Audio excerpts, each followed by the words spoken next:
اعوذ باللہ من الشیطان الرجیم، بسم اللہ الرحمن الرحیم۔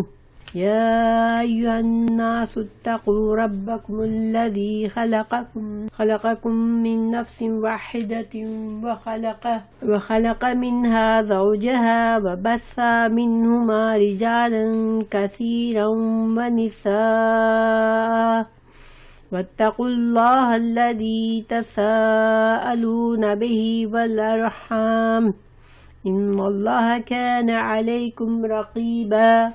اے لوگو، اپنے پروردگار سے ڈرو جس نے تمہیں ایک جان سے پیدا کیا اور اسی سے اس کی بیوی کو پیدا کیا۔ ان دونوں سے بہت سے مرد اور عورتیں پھیلا دیں۔ اس اللہ سے ڈرو جس کے نام پر ایک دوسرے سے مانگتے ہو، اور رشتے ناطے توڑنے سے بھی بچو، بے شک اللہ تعالیٰ تم پر نگہبان ہے۔ اللہ سبحانہ تعالیٰ نے تمام انسانوں کو مخاطب کیا ہے یہاں پر۔ اے لوگو، اتقو، تقوی اختیار کرو، ربکم، اپنے رب سے، الذی، اس ذات نے، خلقکم، جس نے پیدا کیا تم کو، من نفس، ایک جان سے، واحدۃ، ایک نفس سے پیدا کیا تم کو۔ حضرت آدم علیہ السلام ہمارے تمام انسانیت کے باپ ہیں۔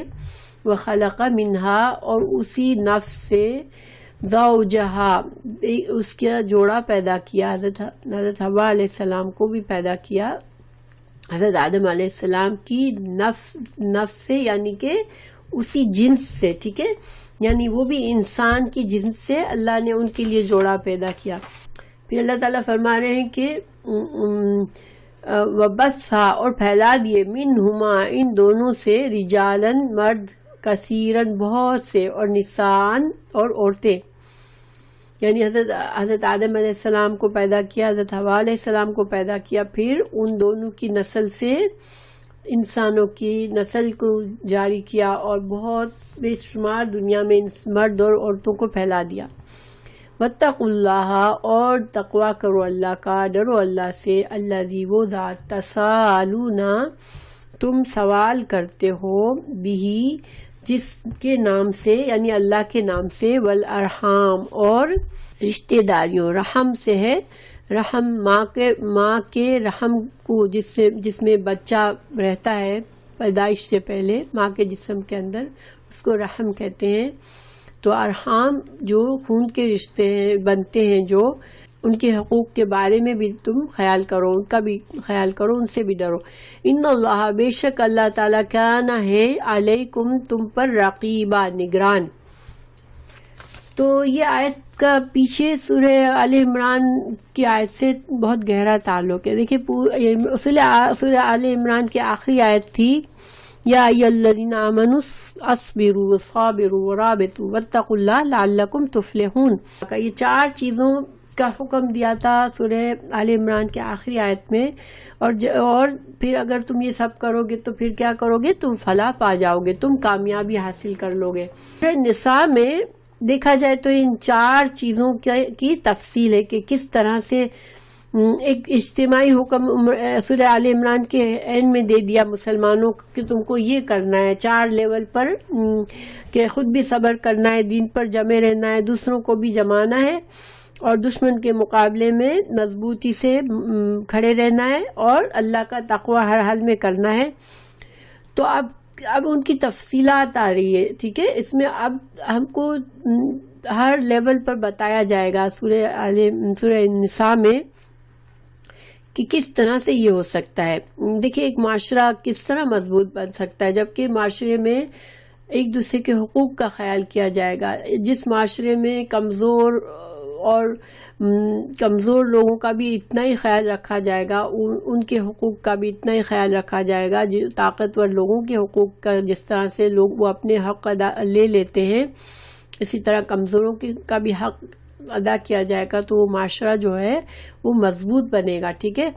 تو اب اس وجہ سے اب جو ہمیں نصیحتیں آئیں گی، جو احکامات آئیں گے، وہ سارے ایسے ہیں جو اسلام کے معاشرے کو بلڈ کریں گے، ایک معاشرے سے خرابیاں دور کر کے آپس میں حقوق اور فرائض کو بیلنس کریں گے۔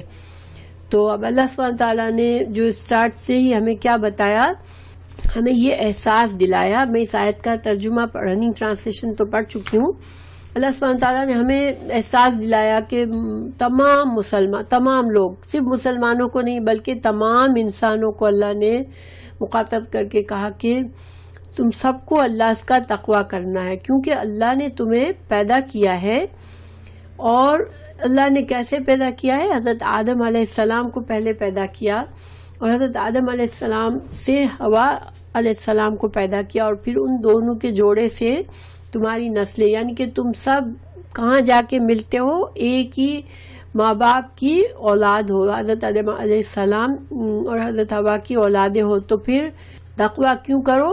کس واسطے پر تقوی کرو؟ یہ آگے بتایا گیا کہ کیا اللہ کا ڈر تمہیں کیا کرنا ہے کہ واتقوا اللہ، اور ڈرو اللہ سے، وتساءلون بہ، تم جس کے ذریعے سوال کرتے ہو، والارحام. انسان کیا کرتے ہیں آپس میں ایک دوسرے سے کی ضرورت پڑتی ہے انسانوں کو، انسان کو ایک دوسرے کے مالی تعاون چاہیے ہوتا ہے، کبھی ایموشنل طور پر ایک دوسرے کی ضرورت ہوتی ہے، کبھی فزیکل طور پر ایک دوسرے کی ضرورت ہوتی ہے. اللہ تعالیٰ نے انسانوں کو اس طرح بنایا ہے کہ ہم ایک دوسرے کی ضرورت مند ہیں. کوئی انسان ایسا نہیں ہو سکتا کہ وہ اس کی ہر ضرورت اپنے آپ سے وہ پوری کر لے اور اس کو کسی دوسرے انسان کی ضرورت نہیں ہے. تو کیا ہوتا ہے کہ انسان ایک دوسرے سے مطالبہ کرتے ہیں، سوال کرتے ہیں کہ میری اس ضرورت میں تم میری مدد کرو. تو جب مانگتے ہیں ایک دوسرے سے تو اللہ سبحانہ تعالیٰ کا حوالہ دیتے ہیں، اللہ کے نام سے، اللہ سے ڈرا کر کے تم اللہ سے ڈرو اور میری مدد کرو. ٹھیک ہے، تو اللہ کا خوف دلا کے انسان ایک دوسرے سے مانگتا ہے کہ تو جب تم اللہ کا خوف دلا کے تم دوسرے سے کچھ مانگتے ہو، خود بھی ڈرو اللہ سے. جب تم دوسروں کو ڈراتے ہو، جس اللہ کے نام پر تم ڈراتے ہو کہ میری ضرورت تم پوری کرو، میرا یہ حق اللہ نے تم پر ڈالا ہے تو میری ضرورت پوری کرو. جیسے مثال کے طور پر جو کمزور ہمارے رشتہ دار ہیں، جن کے پاس کچھ نہیں ہے، وہ کیا حوالہ دیتے ہیں کہ میں تمہارا بھائی ہوں، تم میری مدد کرو، اللہ نے میرا حق تم پر ڈالا ہے، تم اللہ کے ڈر سے میری مدد کرو. تو یعنی کہ ایک تو رشتے کا حوالہ دیا جاتا ہے اور ایک اللہ کا ڈر یاد دلایا جاتا ہے. اس طرح سے تم ایک دوسرے سے سوال کرتے ہو، ایک دوسرے سے مدد کرتے ہو، تو پھر تم خود بھی اس اللہ کی عظمت اور کبریائی کو اپنے اوپر بھی، اپنے آپ کو بھی یاد دلاؤ، اور تم بھی جو تقاضا ہے تم پر بھی ہے، جو دوسروں کے حقوق تم پر ہے، اللہ کے حقوق، بندے کے حقوق، تم ان حقوق کو ادا کرو. حضرت حوا علیہ السلام جو ہے حضرت آدم کی جنس سے ہی پیدا کیا ہے. جیسے وہ بھی مرد ہے تو مرد انسانوں کی جنس سے. اس کا دلیل کیا ہے اس کی کہ اللہ تعالیٰ نے سورہ روم کی آیت نمبر 21 میں فرمایا وَمِنْ آيَاتِهِ أَنْ خَلَقَ لَكُمْ مِنْ أَنْفُسِكُمْ أَزْوَاجًا لِتَسْكُنُوا إِلَيْهَا وَجَعَلَ بَيْنَكُمْ مَوَدَّةً وَرَحْمَةً. اللہ کی نشانیوں میں سے یہ ہے کہ اس نے تمہیں اور تمہاری بیویوں کو ہم جنس پیدا کیا. انفسکم، یہاں بھی انفسکم کا ذکر ہے کہ تمہارے نفسوں سے پیدا کیا. تو ہر بیوی جو ہے اپنے شوہر کی پسلی سے نہیں پیدا ہوئی ہے. تو اللہ تعالیٰ نے کہا کہ تمہاری بیویوں کو تمہارے نفسوں سے پیدا کیا، یعنی کہ تمہاری ہم جنس پیدا کیا، ان کو بھی انسانوں کی نسل سے پیدا کیا. تو اسی طرح حضرت آدم علیہ السلام کو بھی حضرت حوا علیہ السلام کو بھی انسان کی نسل سے ہم جنس، حضرت آدم کی ہم جنس بنایا. لیکن اگر ہم یہ سمجھے بھی کہ یہ رائے کہ حضرت آدم کی پسلی سے پیدا ہوئی، تو بھی واللہ عالم، اللہ جانتا ہے بہتر کہ کس طرح حضرت حوا پیدا کی گئی. لیکن تمام اور عورتیں تو ظاہری باتیں ہم جنس سے اپنے شوہروں کی پسلی سے نہیں پیدا ہوئی. تو زیادہ مضبوط رائے یہ ہے کہ یہاں پر اللہ تعالیٰ یہ بتا رہے ہیں کہ حضرت آدم علیہ السلام کو جس طرح اللہ نے انسان کی جنس سے پیدا کیا، اسی طرح انسان کی جنس سے ہی حضرت حوا بھی پیدا ہوئی. ٹھیک ہے. آدم اور حوا کی اولاد، تمام انسان جو ہے آدم اور حوا کی اولاد ہیں. ٹھیک ہے. رحم کا رشتہ مشترک ہے سب میں. ہر بچہ اپنی ماں کی رحم سے آتا ہے. تو جو بھی رحم سے جو رشتے بنتے ہیں تو وہ پھر سلسلہ چلتا آ رہا ہے. تو اس طرح سے مطلب ہوا کہ تمام انسان ایک دوسرے سے جڑے ہوئے ہیں اور تمام انسانوں کا خالق بھی ایک ہی ہے.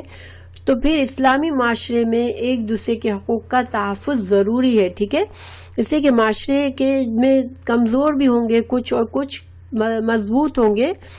تو پھر معاشرے میں اگر کمزوروں کو اپنے رشتے اور اللہ کے ڈر سے اگر انسان ان کے تحفظ نہیں کرے گا، ان کے حقوق نہیں ادا کرے گا، تو اسلامی معاشرہ بھی مضبوط نہیں بن سکے گا. آپس میں نفرتیں ہوں گی، آپس میں حسد ہوگا اور غصہ ہوگا. لیکن ہر انسان اگر حقوق اور فرائض کا خیال رکھے گا تو اسلامی معاشرہ مضبوط ہوگا. ٹھیک ہے. ایک دوسرے سے رشتوں کا بھی خیال رکھو اور اللہ سے ڈرتے رہو. حقوق اور فرائض کے معاملے میں اللہ سے ڈرتے رہو. اور پھر کہا گیا کہ رقیب ہے، نگران ہے. اللہ سبحانہ تعالیٰ سب کچھ دیکھ رہا ہے. تم جو کچھ کر رہے ہو اللہ دیکھ رہا ہے. اور اس کا مطلب یہ ہوا کہ تمہارے ہر عمل کا جزا اور سزا ملے گی تم کو. تو رحم کی اہمیت اللہ تعالیٰ نے اس کے بارے میں بڑی احادیث ہیں. رشتہ صلہ رحمی کی بڑی اہمیت ہے اور اس کو ہمیں حدیث اور قرآن میں بہت زیادہ صلہ رحمی کی بارے میں ہمیں تربیت دی گئی ہے، ہمیں ترغیب دی گئی ہے کہ ہم صلہ رحمی کریں. صلہ رحمی کا ایک فائدہ یہ ہے کہ انسان کی عمر میں برکت ہوتی ہے. اگر انسان برکت والی زندگی رہنا چاہتا ہے تو اپنے رشتوں کا خیال رکھے اور اپنے رشتوں کو نبھائے. کبھی مشکل بھی ہوتا ہے، ظاہری بات ہے رشتوں کو نبھانا کافی مشکل کام ہوتا ہے بعض اوقات. لیکن انسان اگر اللہ کے ڈر رکھے گا تو وہ پوری کوشش کر کے اپنے رشتوں کو اچھا رکھے گا. پھر اللہ سبحانہ تعالیٰ چونکہ ہمیں دیکھ رہا ہے تو پھر ہمیں کیا چاہیے کہ ہم اپنے تمام اعمال میں، اپنے زندگی میں، اپنے دل و دماغ پر یہ بات واضح رکھ لیں ہر وقت کہ مجھے اللہ دیکھ رہا ہے. پھر اگر ہمیں یہ یقین ہوگا تو انشاءاللہ ہم جو ہے وہ اللہ کی رضا کے خلاف نہیں جائیں گے. پھر آگے یتیموں کے حقوق آ رہے ہیں کیونکہ معاشرے کا سب سے کمزور طبقہ جو ہے وہ یتیم ہوتا ہے. تو وآتوا الیتامی، اور دو یتیموں کو اموالہم، ان کے مال، ولا تتبدلوا، اور نہ تم تبدیل کرو، الخبیثہ، خبیث یہاں گھٹیا چیز. ٹھیک ہے. خبیث کا یہاں مطلب کیا، ترجمہ کیا ہوگا؟ گھٹیا چیز تم نہ دو بالطیب. کہ یتیم کا مال اگر تمہاری نگرانی میں ہے تو اس کے اچھے مال کے بدلے تم اس کی جگہ گھٹیا مال سے بدل دو، ایسا نہ کرو. ولا تاکلوا، اور نہ تم کھاؤ، اموالہم، ان کے مال، الی طرف اموالکم، تو اپنے مال کے ساتھ ملا کر ان کا مال غصب نہ کر لو، ان کا مال کھا نہ لو، ان کے مال کی الگ سے حفاظت کرو. اگر یتیم چھوٹے ہیں تم ان کی، یتیم چھوٹا ہی ہو، یتیم جو ہے اسلام میں صرف وہ بچہ یتیم کہلاتا ہے جو بلوغت سے پہلے اس کا باپ فوت ہو جائے. ٹھیک ہے. بالغ انسان کا باپ دنیا سے رخصت ہوتا ہے تو وہ یتیم نہیں کہلاتا. اس کے بارے میں حدیث بھی ہے، بلوغت کے بعد یتیمی باقی نہیں رہتی. ٹھیک ہے. بچہ جب تک بالغ نہیں ہے، اس کا مال، کوئی بھی اس کا ولی ہے جو اس کی ٹیک کیئر کر رہا ہے، وہ اس کے مال رکھ رہا ہے تو وہ اس کے مال کی حفاظت کرے، نہ تو وہ اس مال کو اپنے گھٹیا مال سے تبدیل کرے اور نہ وہ جو ہے اس کے مال کو اپنے مال میں مکس کر کے اس کا مال ختم کر دے. ٹھیک ہے. اگر ایسا کرو گے تو یہ بہت بڑا گناہ ہے. ٹھیک ہے. حوبن کبیرہ، یتیم کے مال کو کھا جانا، اس میں بددیانتی کرنا، یہ ایک بہت ہی بڑا گناہ ہے. آگے اللہ نے فرمایا وَإِنْ خِفْتُمْ، اگر تم ڈرتے ہو، اللہ کے نہ تقسطوا، کہ تم انصاف نہیں کر سکو گے، فی الیتامى، یتیم بچوں کے بارے میں، ان کے حقوق کے بارے میں، فانکحوا، تو نکاح کرو، ما طاب، جو پسند آئے، لکم، تم کو، من النساء، عورتوں میں سے، مثنا، دو، ثلاثہ، تین، رباع، چار. فإن خفتم، اور پھر اگر تم ڈرتے ہو، اللہ کہ نہ تعدلو کہ تم عدل کر سکو گے، فواحدتن تو پھر ایک سے ہی نکاح کرو، او یا ما ملکت یا جن کے مالک ہوئے، ایمانکم یعنی تمہاری جو لونڈیاں ہیں۔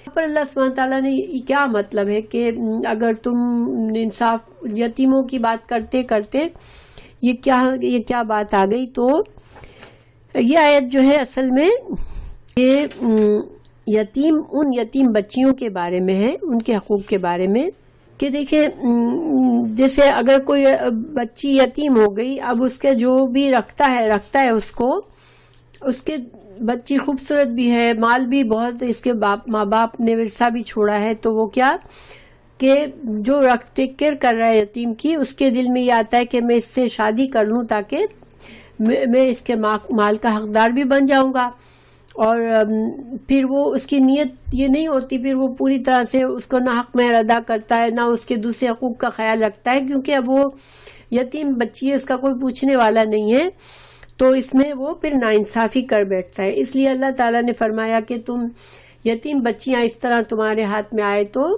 تم ان سے اس وجہ سے تم شادی نہ کر لو کہ تم اس کے اوپر انصاف بھی نہ کرو، اور تم ان کے حقوق کو ادا بھی نہ کرو، اور تم صرف ان کا مال ہڑپ کرنے کے لیے اور ان کی خوبصورتی سے فائدہ اٹھانے کے لیے ان سے شادی کر لو کہ ان کو بے سہارا سمجھ کے۔ ہاں البتہ تمہیں اللہ نے اجازت دی ہے کہ یہاں پر اس آیت میں 4 بیویوں کی مرد کو، اسلام میں ایک مرد کو اجازت ہے کہ ایک وقت میں 4 بیویاں کر سکتا ہے، لیکن تعدلو تم عدل کر سکو تو ٹھیک ہے، اور اگر عدل نہیں کر سکتے ہو تو پھر ایک ہی سے کرو۔ اس کے بارے میں بھی بہت سی احادیث ہیں جو یہ بات واضح کرتی ہے کہ کتنا ضروری ہے کہ انسان کی 4 بیویاں ہو تو وہ ان کو پورے عدل کے ساتھ رکھے، اور اگر عدل نہیں کرے گا تو بہت گناہگار ہوگا، اس کا عذاب ہے بہت۔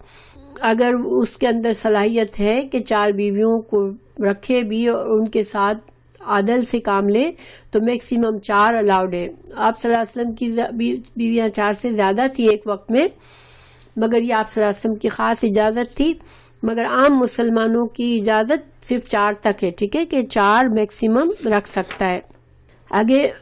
اور عورت کے مہر جو ہے نا، یہ اس کا حق ہوتا ہے، اسلام میں مہر کے بغیر شادی نکاح نہیں ہوتا، مہر جو ہے وہ ایک ضروری شرط ہے، اور یہ عورت کا حق ہوتا ہے، مہر جو ہے وہ حق ہے عورت کا۔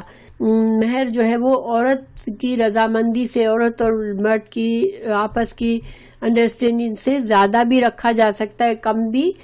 تو 4 کی اجازت دینے کے بعد خود اللہ تعالیٰ نے قرآن میں بھی فرمایا ہے، سورہ النساء کی آیت 129 میں، اور تم ہرگز اس بات کی طاقت نہ رکھو گے کہ بیویوں کے درمیان انصاف کر سکو، اگرچہ تم اس میں اہتمام کرو، اس لیے اتنا تو کرو کہ ایک ہی طرف نہ جھک جاؤ کہ دوسری بیوی کو بیچ ادر میں لٹکا رکھو۔ تو یہاں پر اللہ سبحانہ تعالیٰ نے بتا دیا کہ تم انصاف تمہارے لیے کرنا بہت مشکل ہوگا، کیونکہ جذباتی طور پر انسان جو ہے کسی ایک بیوی کی طرف اس کے ایموشنز زیادہ ہیں، اس کو نیچر ملتی ہے یا کوئی بھی ایسی بات ہے کہ اس کا اٹریکشن زیادہ ہے، تو پھر انسان جو ہے ظاہری بات ہے جس کی طرف دل اس کا زیادہ جھکے گا پھر اس کو فائدے بھی زیادہ دے گا وہ۔ تو اللہ تعالیٰ نے وارننگ بھی دے دی کہ تمہارے لیے انصاف نہیں ہو سکے گا، اور پھر اگر ایسے میں تم نے کسی ایک بیوی کو اتنا لٹکا دیا کہ اس کو بیچاری کے کوئی حقوق نہیں ادا ہو رہے تو یہ بہت ہی ناانصافی ہوگی اور وہ تمہارے لیے بہت خطرناک بات ہو جائے گی، ٹھیک ہے۔ وَآتُوا النِّسَاءَ اور دو عورتوں کو صدقاتہن ان کے مہر دو ان کو، نحلتاً خوش دلی سے، خوشگوار طریقے سے دو ان کو، اپنے دل کی خوشی سے دو، بغیر ان کے مطالبے کے، یا کہ بیوی 10 بار کہہ رہی ہے کہ میرا مہر کا کیا ہوگا، مجھے کب ملے گا، ایسا نہیں ہو۔ بغیر بیوی کے مطالبے کے عورت پر شوہر پہ فرض ہے کہ وہ بیوی کا خوش دلی کے ساتھ مہر دے دے اس کو۔ فَإِن طِبْنَا اور اگر خوشی سے دے دے، یعنی بیویاں اگر اپنے دل کی خوشی سے شوہر کو مہر معاف کرتی ہیں یا کچھ حصہ معاف کرتی ہے، پورا معاف کرتی ہے جو بھی، لیکن بیوی پر کوئی دباؤ نہیں ہے، بیوی کو دل میں یہ خوف نہیں ہے کہ میں نہیں معاف کروں گی تو میرا شوہر مجھ سے اچھا سلوک نہیں کرے گا، بس بیوی اپنے دل کی خوشی سے بغیر کسی دباؤ کے بغیر کسی ڈر سے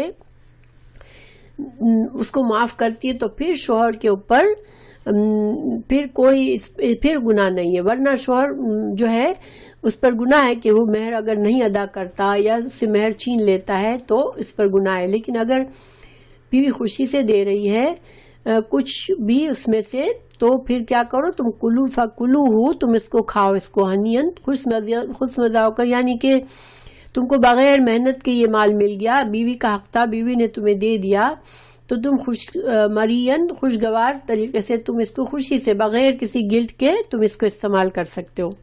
ولا تؤتوا السفہاء, اور نہ دو بے وقوفوں کو اموالکم تمہارے مال, اموالکم التی وہ جو جعل بنایا اللہ نے لکم تمہارے لیے قیام زندگی کا ذریعہ, قائم رہنے کا سبب.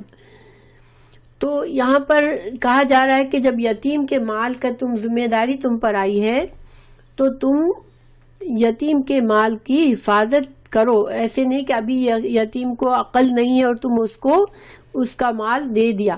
یہ اموالکم سے مراد یتیم کا مال ہی ہے کہ یتیم کے مال کو, اور اموالہم کہنے کے بجائے اموالکم کہا ہے, یہ اہمیت جتانے کے لیے کہ یہ تمہارے بھائی ہیں, تم آپس میں مسلمان سب بھائی بھائی ہو, تو ان کا مال کی تم اسی طرح حفاظت کرو جس طرح تم اپنے مال کی حفاظت کرتے ہو.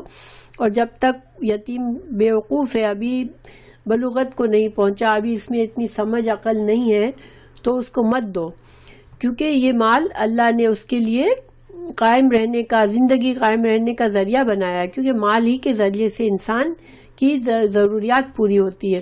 اگر یتیم بے عقلی میں اپنا مال ضائع کر بیٹھے گا تو پھر وہ فقیر بن کے پھرے گا, اس کی ذاتی ضروریات کے لیے پھر اسے لوگوں اس پر ہاتھ پھیلانا پڑے گا.